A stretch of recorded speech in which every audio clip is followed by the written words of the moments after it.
to heat my house. Can I vote for my government? Maybe not. Does that matter to me? I'm not sure. Does the government provide me with my essential needs? Yeah, they do. So it's a little bit like a backlash, and I think it really means that those of us who believe in democracy, in the inherent human rights that democracy confers, we have to think very critically about what it means for democracy to deliver. That is, to deliver the services and the goods and the sense of security and stability that people want to have through a democracy. Because quite frankly, it's not that obvious. You watch Parliament and you see a lot of fighting. You look at the government and you see things you may not like, some things you might like, but you wonder, are they really serving our interests? Now, in China, many people probably want to ask that question, but can't, to begin with.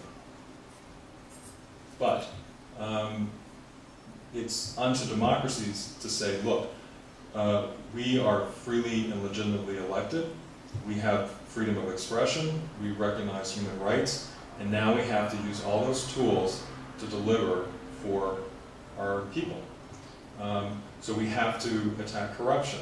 We have to make sure that people have avenues to participate. And so the decisions made, the policies agreed, and the budgets passed reflect as much as possible the maximum benefit to as many people as it can. And so that really, I think, is a challenge. What does NDI try to do in all of this? Well, we try to articulate and remember several important points. Democracy is homegrown. There is no model of democracy. There are values that I would argue are universal. Values that speak to human rights and values that speak to the quality of the political system. But there is no singular model when you want to talk about constitutions, when you want to talk about elections, when you want to talk about parliaments or judiciaries or even civil society.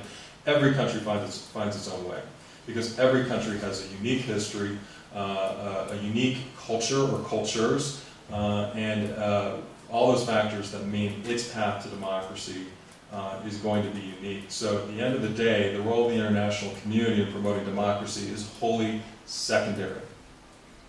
It is not what UNMIK does, it is not what EULEX does. At the end of the day, it is what the people of Kosovo do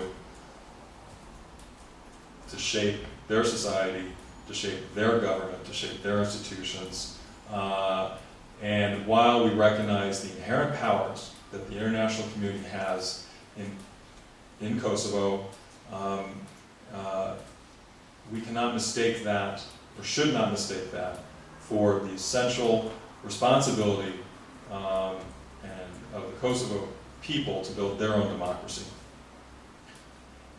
So democracies are homegrown. The second thing is democracies do not happen in a day. We know in the United States, 240 years practically of democracy, and we're still working on it.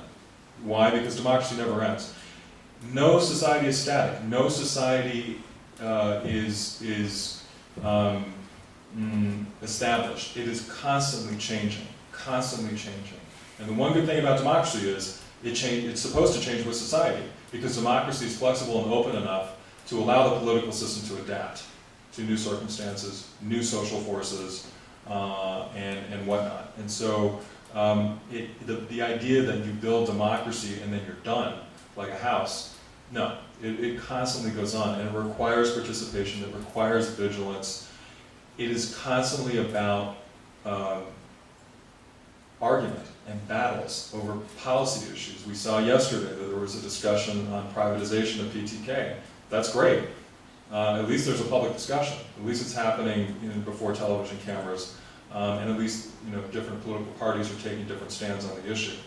There will be a new battle tomorrow on something else, and after that there will be a new battle. Democracy is not about agreeing all the time. It's not about achieving consensus per se. It is allowing those battles to happen peacefully, constructively, and openly, so that the decisions made reflect as best as possible, again, public will.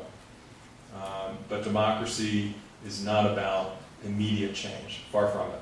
What we try to do is build in incremental steps to make the system more transparent, more accountable, and more participatory. So NDI sees this not as overnight, it's long-term, it's incremental.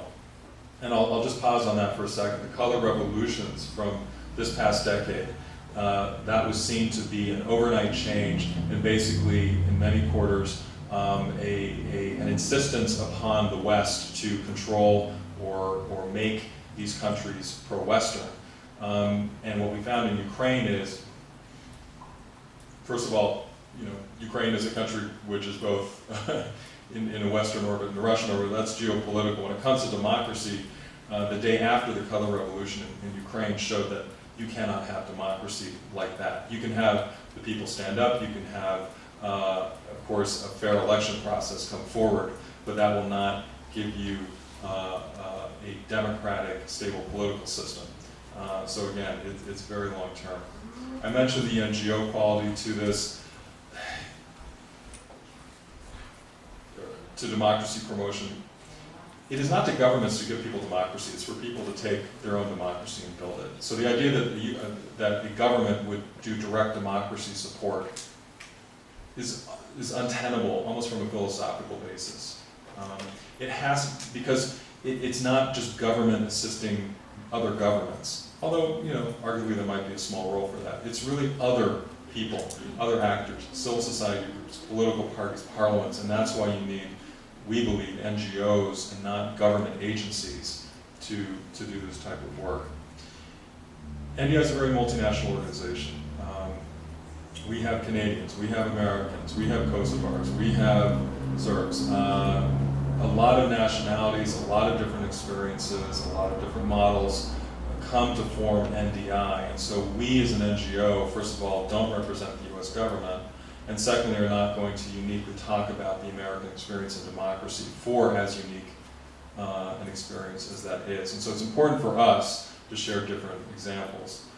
We, for example, took a group of Kosovars in politics to Northern Ireland this summer, just to hear a little bit about what the experience has been in Belfast and other cities that have experienced conflict, not the same as in Kosovo, but it's a somewhat, there are some similarities that make it interesting for people in Kosovo to hear about, if only to understand another type of conflict that has torn society apart. There's a stronger bond that can be built in sharing that experience than maybe in taking people to the United States, which is just a very different place in that respect. So we try to mix it up and share different experiences.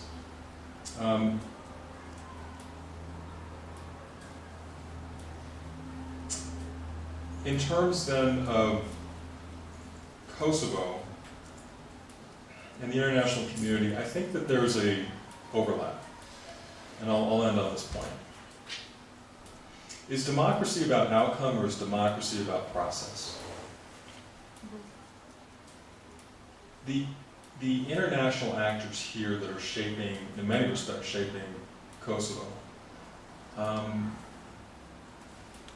whether it's in the European context, the stabilization context, have, as do Kosovars, outcomes that they seek. And those are important outcomes. Do they speak to the quality of democracy that the political system in Kosovo has? I'm not sure. I'm not sure. Do they whatever those outcomes are, and it's up to us to decide what they are, but would one think that they would help build democracy in Kosovo? Perhaps. But it's not necessarily the same thing.